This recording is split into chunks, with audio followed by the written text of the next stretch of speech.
حضور کی جو بڑی صاحبزادی ہے نا، سرکار کی 4 بیٹیاں ہیں، سب سے بڑی کا نام ہے سیدہ زینب، اس کے بعد ہے سیدہ رقیہ، اور تیسری ہیں سیدہ ام کلثوم، اور چوتھی ہیں سیدہ طیبہ حضرت فاطمہ الزہرا رضی اللہ تعالی عنہا۔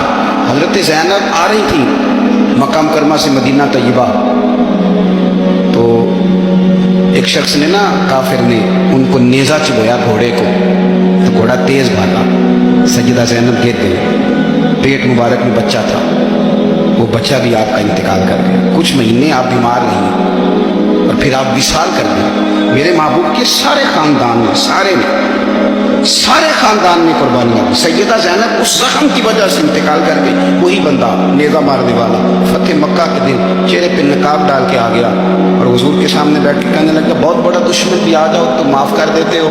تو حضور نے فرمایا تو چہرے سے کپڑا ہٹا، بیٹیاں بھولا نہیں کرتی تو کلمہ پڑھ، میں تجھے بھی معاف کرنے کو تیار ہوں۔ یہ سارے رنگ صحابہ نے دیکھے، سارے۔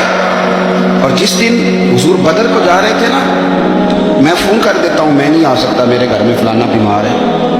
حضرت رقیہ بیمار تھی، حضور بدر میں جب جا رہے تھے تو بیٹی کے سرانے کھڑے تھے، شہزادی کپ رہی تھی، تو نبی پاک نے حضرت عثمان کو، داماد کو بلا کے کہا عثمان 2 ہی جا سکتے ہیں، میں جا سکتا ہوں یا تم جا سکتا ہے، میری بیٹی میری تھی بیمار ہے۔ حضرت عثمان نے کہا نہیں جا سکے۔ بدر میں حضور جہاد کے لیے گئے تھے اور اپنی بیٹی کا جنازہ نہیں پڑھ سکے۔ حضرت رقیہ کو حضرت عثمان کہتے ہیں میں دفن کر کے آ رہا تھا جب نبی پاک صلی اللہ علیہ وسلم بدر سے۔ یہ سارے رنگ صحابہ نے دیکھے، یہ سارا انداز دیکھا۔